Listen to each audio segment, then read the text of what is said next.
Next, Mary Backstage, Noble Wife, the story of America's favorite family of the footlights and of their fight for security and happiness against the concrete heart of Broadway.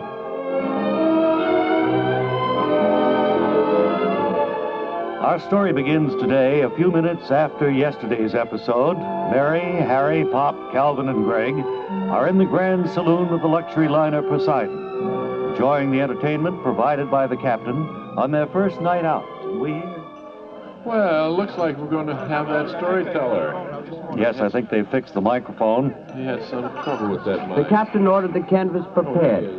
That night, the sailors spread it on deck. Sea story. The child was placed in it. Then it was folded over a body and sewn up ready for burial, and then sewn up ready for burial the next day. Ready for burial the next day. Yeah, that's exciting. But even as they did so,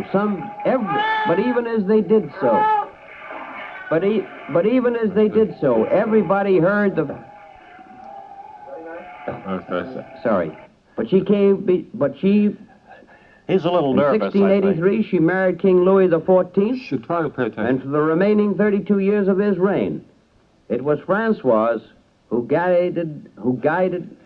I can't make any sense out of it. How can I pay attention? I like it. 1683, she married King Louis XIV. Good story. And for the remaining 32 years of his reign, it was Francoise who guided the destiny of France. Greg, That's a maybe good you story. could work this fellow into the safari feature, the special In TV. 1683, she married King Louis XIV, and for the remaining 32 years, in 1817, he fell in love with it. That he had heard Emily. He had complained either he marry his daughter, or he would challenge him to a duel. Opponent had changed of heart too. Yes. I hope And he's he going to hoped ask it- questions And two afterwards. shots rang out. Adolf fired high, but even What is a very good story.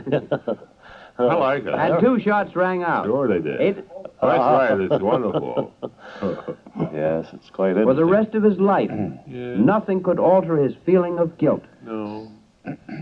Yeah. For the rest of his life, nothing could alter his Yes. feeling of guilt. Pass me that bottle, will But you, his Calvin? curse was the cause of the tragedy. There it is. It's close When to he me. died, he left Thanks. all his money, Thanks, $5 Harry. million, to be divided equally among the survivors of that terrible tragedy. Wow, $5 million. Gosh. For the rest of his life, That's I right. thought of It's a- modern atomic submarines and then of the Roman Empire and how they conquered Is Carthage, this another story? which No. we now know as Tunis. Same story. In the year 260 BC, Cyrus Deulius was consul of Rome. I do Yes, find it yes. hard to follow, though. In the year, he could hardly ask for his bodyguard before they had a chance to allot him another flute player and a torchbearer for being the conqueror of the Carthaginians. He got it. Oh, Now, that rose opposite his modest Could you get me cabin. another That drink? rose opposite his modest. same thing all around. He Yeah, told them that back in the someday, double. right where they were standing, he told them that someday, right there where we. Soon afterward, John Hendricks died. Oh. Harry, you're drifting off to sleep, I think, aren't you? Oh, yes. His voice has that quality of a late TV show droning in the background, almost like a sleeping pill. Yeah, a little bit like the Komodo Dragon show. Oh, the story's over? Yep, I guess it is. He's leaving the stage, nodding to the generous applause of the people around here.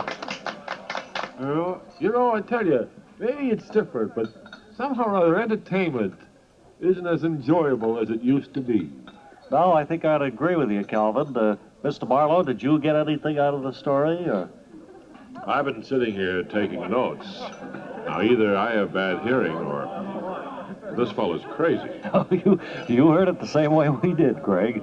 The more you think about it, the more difficult it is to piece those pieces of the story together. It was his stage demeanor, the way he kept glaring out at the audience. It's like he'd forgotten, and he kept referring to his notes in his hand. And I felt very uncomfortable. I don't think it was an accomplished or very professional act. Well, maybe they'll have some different entertainment tomorrow night. Maybe the captain will announce what it's going to be in the good. cliffhanger. Here come our drinks.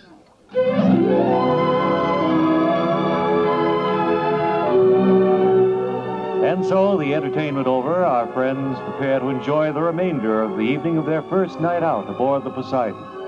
Tomorrow you want to be here when we'll hear Calvin say, They have cartoons of the Jetsons. that's tomorrow in the next exciting episode of Mary Backstage Noble Wife. Word Carr speaking.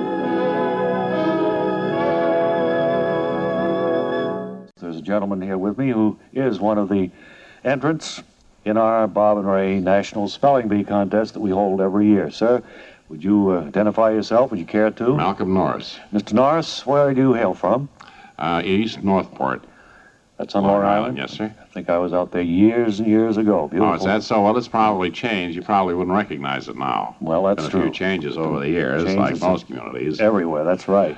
You'd be surprised how things have changed in Northport compared to what it was, say, at the turn of the century. Uh-huh. Have you ever taken part in our past spelling bees before? No, I never have. I've just started participating in spelling bees in the last year and a half or so. Uh-huh. What got you interested I got in a dictionary, and I got to become very good at spelling words, and I do them phonetically, you know. I sound them out in my head, and I've been pretty lucky so far. Okay. Very well, interesting. let's see how good you are. This won't count, of course, in the Sure. thing. Let me reach into the barrel here and pick Why out not? a word at random, and let's see how you would spell. Oh, this is an easy one. Airplane. Airplane, sure. A-E-R-O-P-L-A-N-E. Airplane. Well, we're more used to seeing it spelled A-I-R.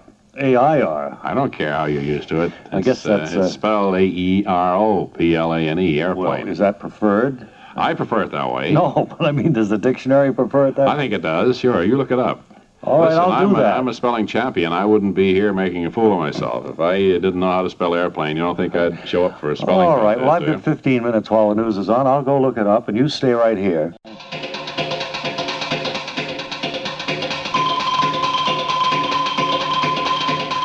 And again, it's time for Bridget Hillary and the news, a dramatic but often interesting story of a girl radio reporter who dares to tell the truth in her hard-hitting weekly broadcasts. As our scene opens today, Bridget is in the rehearsal room of the Amalgamated Broadcasting System. Her longtime friend and admirer, wealthy stockbroker Carlton Pitlack, is just entering. Why, Carlton, how delightful to see you again. Did you drop by to catch my hard-hitting weekly broadcast? No, I'm now working nights here at Amalgamated Broadcasting, Bridget. So if you'll hand me that wastebasket, I'll empty it for you. 2 minutes to airtime, Miss Hillary. I'd polish your ashtrays, too, but I seem to have left my rag in the janitor's dressing room. This seems like a rather unusual way for a wealthy stockbroker to spend his evenings, Carlton. Are you having some sort of problem you'd like to tell me about? Well, I don't think I should have any need to tell you, Bridget. It was all those charges you made against me on the air that virtually ruined my career on Wall Street. 1 minute to airtime, Miss Hillary. Of course, it's obvious that you were wrong in accusing me of rigging the price of Acme Iron and Cosmetics. I lost more of my own money than anybody else's on that stock. But the suspicions you raised have, well, they virtually ruined my career on Wall Street. Well, I'm sorry to hear that you were out-slickered by a bigger crook than yourself, Carlton. But I only charged you with trying to fleece the public. I didn't say you succeeded. But the stock was selling at 93 when I recommended it, 94 when you started making those wild charges. Now it's down to 12. You're on the air, Miss Hillary. So, actually, it was your broadcast that caused the panic to sell. And I'm sorry to say that you virtually ruined me on Wall Street. Well, I imagine a lot of widows and orphans got hurt by your little swindle much worse than you did. I must remember to mention your selfish attitude about the whole thing on my broadcast tonight. I wish you wouldn't do that, Bridget. Acme Iron and Cosmetics is still a strong company, and the stock will eventually go back up if you'll only stop making things worse. Your program's off the air now, Miss Hillary. When you didn't show up in the studio, they just ran a tape of last week's news review to fill the time. I know you're in a hurry to get to the studio for your broadcast, but, well, I just had to make one last appeal for you to check your facts before you say any more terrible things about me. I'm virtually ruined on Wall Street, you know. Well, I'm truly sorry to see you down and out this way, Carlton, but our American free enterprise system only works when robber barons like yourself play by the rules. And as a news reporter, my first duty is to the millions of little people who still believe that the American way is the best way. And so Bridget's strong journalistic principles threaten to destroy her friendship with a very old and dear former millionaire. But can she continue to attack the very foundations of big business without fear of reprisal? Be sure to join us next time when we'll hear the airline baggage handler say, That big trunk full of money goes on the flight with the stockbroker who's headed for Brazil. That's in the next exciting episode of Bridget Hillary and the News.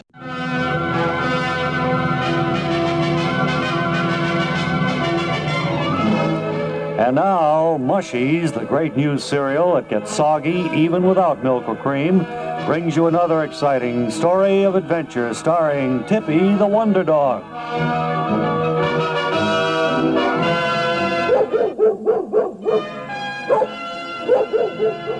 As we look in on the isolated cabin of Grandpa Witherspoon this week, we find most of the surrounding valley asleep under a dark, moonless sky. But inside, Gramps is tossing fitfully on his cot as little Jasper stands by the front window, staring out into the inky blackness. Suddenly, the boy turns and speaks. It sure is dark outside tonight, Gramps. Unsarn it all, I know it's dark outside. It's dark in here, too. Sure wish I'd never sent that fool dog of yours to pick up the new part I need to fix the electric generator. Gee, Gramps, you shouldn't get upset with Tippy. That new generator part was supposed to come in on the evening train, and I just heard the train whistle a few minutes ago. Unsarn it all, that was tonight's evening train you heard. I sent that fool dog to meet the evening train that went through last Thursday. He's never going to come back at all. Oh, sure he is, Gramps.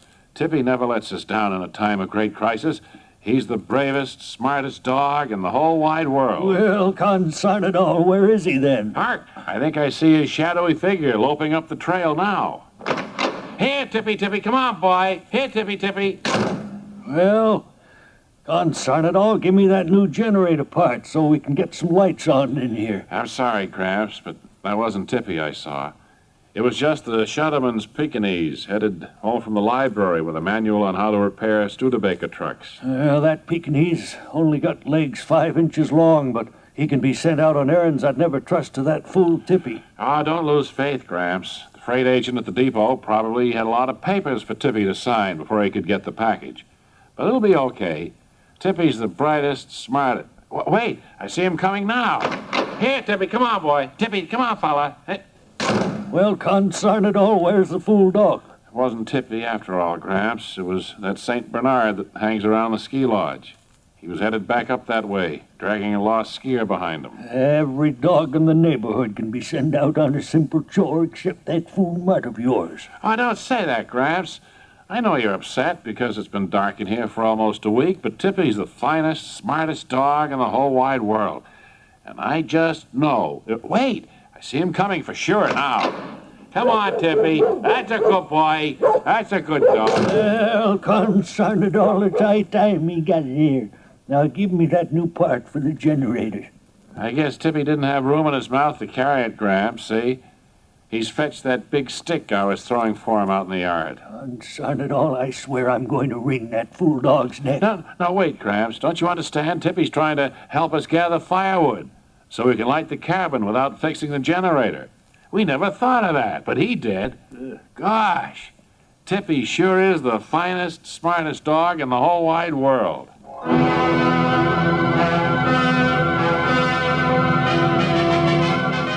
Today's thrilling dramatic action has all been brought to you by Mushies, the great news cereal that gets soggy even without milk or cream. Join us again soon for another amazing adventure of Tippy the Wonder Dog. Am I going to get to play the organ today? Probably you could, sure. I'd like to. I don't want to bother you with all the requests I get to play the organ because I don't want to force myself. No. On the program. I know it's your show. Always gets good reaction whenever you play. I do have a lot of people write me and say they love to hear the old WOR pipe organ as I play it. Right. With my famous George Ryder Edwards. Well, I'm sure we'll one is in the control right now. I might tickle the old keyboard for you a little bit later. All right, very good. Wet afternoon in July. Real crowd pleaser, Webley Webster, ladies and gentlemen. League is for the birds. Have I told you that? Yeah, they've kind of struck out a lot of times, haven't they? No, I hate to use that kind of language, but what is this? I don't know. They can't beat the National League for losing. No, they look kind of bad, I'm afraid. Oh, boy. I can't believe it sometimes. And then in the World Series, Oakland always wins. Yeah. Well, how you going to figure it? I don't know. I don't know. I'm going to go over the organ and... All right, a real crowd, please, at Webley Webster, ladies and gentlemen. Webley Webster.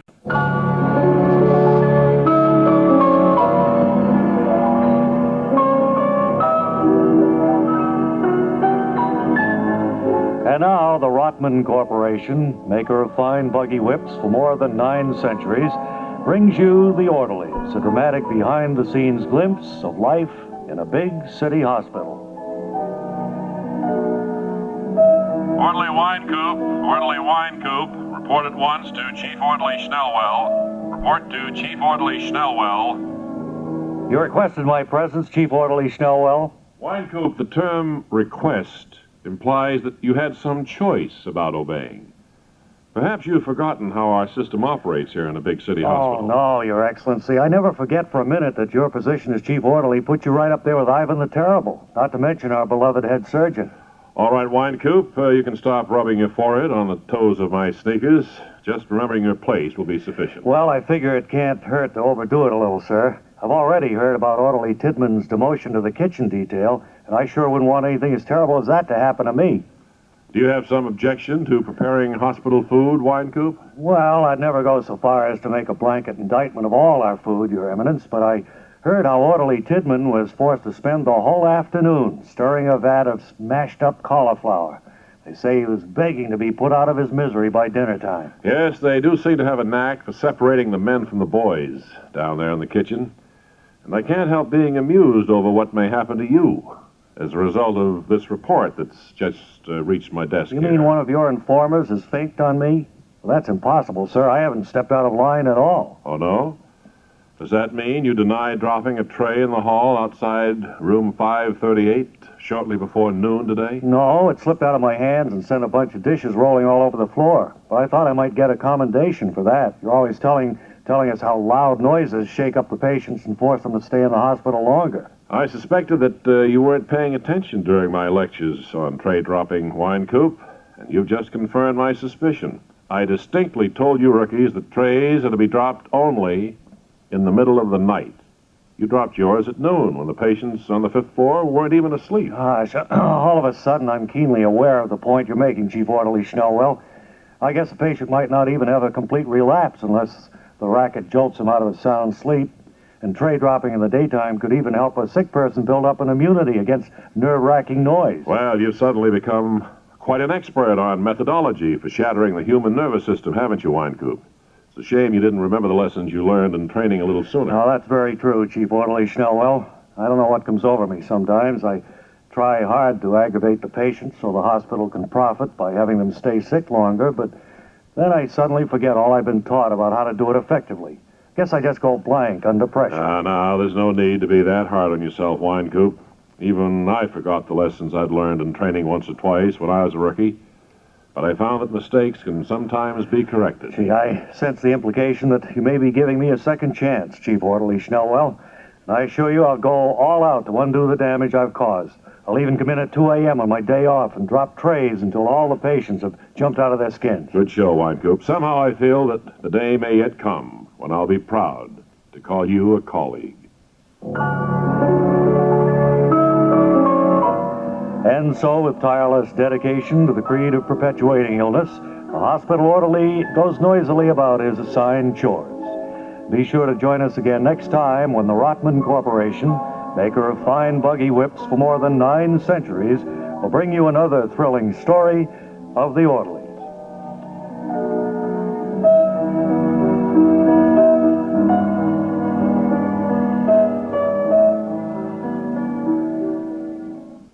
You spelled airplane in the last hour. A-E-R-O-P-L-A-N-E. And that was very, very proper and correct. I looked it up. So, and it's pronounced airplane, too. Airplane. You want to take another word just quickly? All Won't right. be counted against you if you miss it. Shall I look at it first? I'll tell it to you. It's all right. window. Are you kidding? Because No, that's the word I picked. Just at random. Window. capital W-I-N-D-O-W. Window. Right. Correct. You're very good. Thank you. And maybe we can talk to you a little bit later.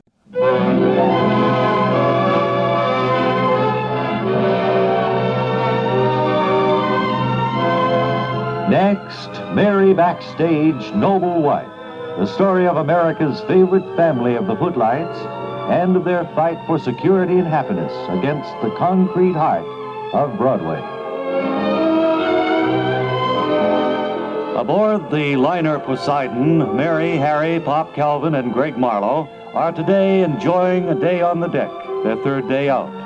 And as we join them, we hear Mary say, Isn't it a lovely day? "Oh, it's beautiful, and the first day we've really had to relax, actually." You know, something about this salt air gives me a good appetite. Yeah, the food has been pretty good, too, so far. I've been eating like a hungry bear. Right. Yes, I think we all have. I begin thinking about what we're going to have for dinner at 10:30 in the morning. That's how good I think it is. That's right. That's always a good sign when you start thinking that. Well, either it's a bad sign when you're just thinking of meals. Yes. Greg, how you doing on your plans there? I'm just making a few notes. We can't stay in Durban too long. We'll have to get up into, I suppose, the Congo and some of those other countries. Is it Kenya or Kenya? I think it's Kenya, but of course, never having been I've here. often heard it pronounced Kenya. I've heard it pronounced Kenya. I've heard it Kenya and Kenya. I've heard it both ways. Well, we'll find out when we get there. You mentioned a wrong name of a place in a place, and they straighten you out pretty quick. I remember when we went to Hawaii, we kept saying we'd go back to the States, and they said it's the mainland, not the States. We wouldn't want to make a mistake in the TV special. No. Oh, that's right. So, well, we'll have plenty of time to check on how to pronounce Kenya or Kenya. Well, you'll have a Nairobi. technical advisor anyway, won't you, Greg? I'm going to function as the technical advisor myself because I flew over Africa twice. Oh, well, then I you have a certainly should know. smattering knowledge, and I remember it from geography back in the 4th grade. Pardon me, ladies and gentlemen. referred- Lady and gentlemen. Yes, it's referred to as darkest Africa in some circles, you know. That's right, it is. Is there Mr. Marlowe here? Speaking right here, sir. I have a radiogram for you, sir. Oh, thank you. Just came into the ship. Now, should I tip you, or do we pay you when we get off? No, later? when you get off, will be fine, sir. All right, make a note of it. Who's it from, Greg? It's from the network back in New York. Oh? They would like an update. Let me put it in there.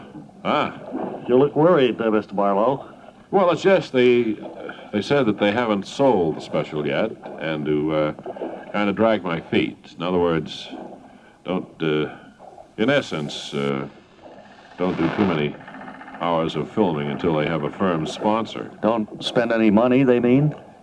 Essentially, that's it. I said keep it to bare minimum, and they would like an update on progress so far. Well, all right, I'll get a radiogram off to them and tell them that. Would you say that's good or bad news, Greg? By that I mean... It's not good news, of course, when you are told to drag your feet because they haven't been able to sell it. Sounds to me like they might have second thoughts about whether we should make this special in Africa or not. You don't think that we're going all the way over here in a, quote, wild goose chase, unquote, do you? You don't think that, do you, Mr. Marlowe? I don't know what to think as of right now. I wish you'd excuse me, please. I want to go to my stateroom and read this message again. Oh, all right, Greg. Maybe there's something hidden in here that doesn't jump out at me. We'll see you at dinner, then. On face value, I'm displeased.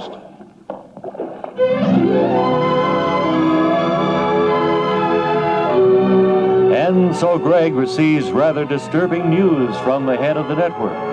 Will they be able to produce a special from Africa?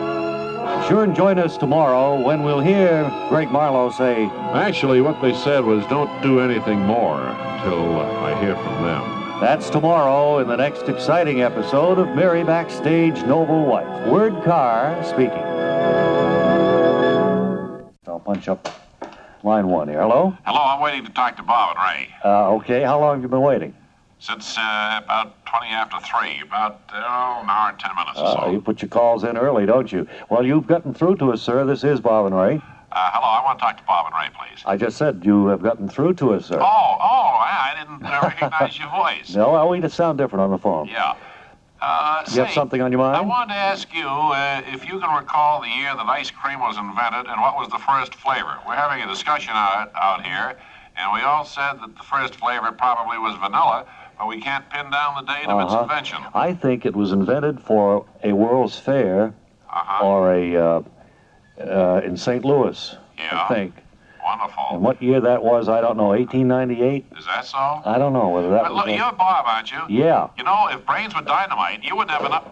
Again, we bid you a cordial welcome to a feature of ours, the award-seeking Bob and Ray Public Service Program, Views, Behind the People, Behind the News. And Ray, I have a gentleman here at our microphone who may well be the next president of the United States. At least he's the first candidate to begin an active campaign for the 1976 nomination, and I'm speaking, of course, of Mr. G.L. Hummerbeck, who hails... Oh, excuse me. That's not Mr. G.L. Hummerbeck. It's the Right Honorable G.L. Hummerbeck. Oh, you've already assumed the title of the presidency, have you? Well, no, not at all. It's just that my first name is the Right Honorable.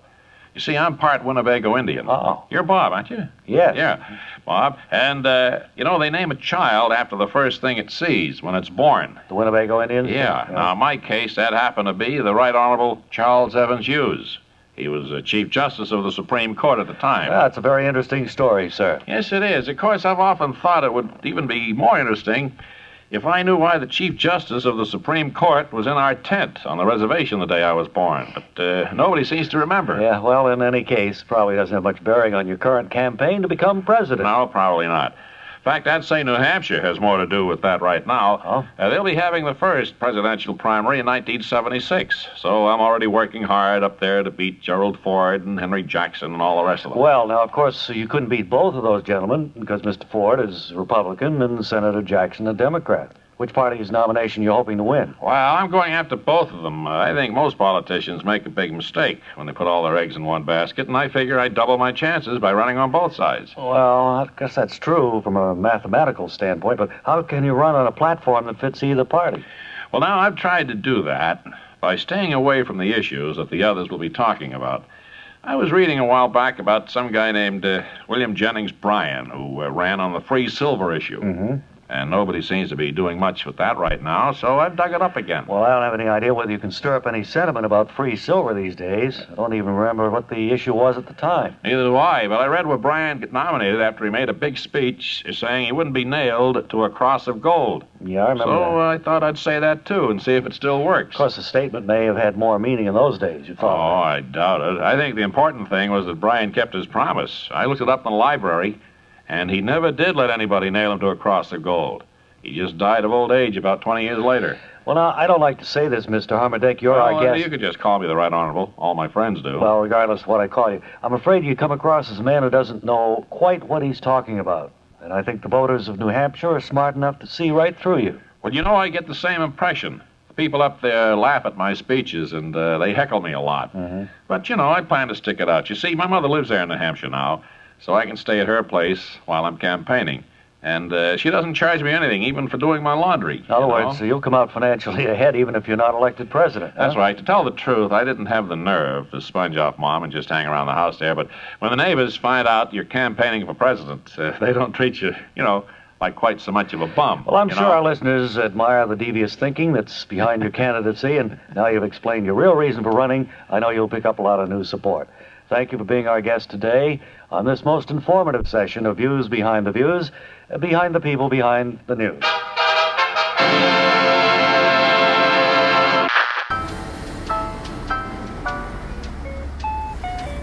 Close in 5 minutes.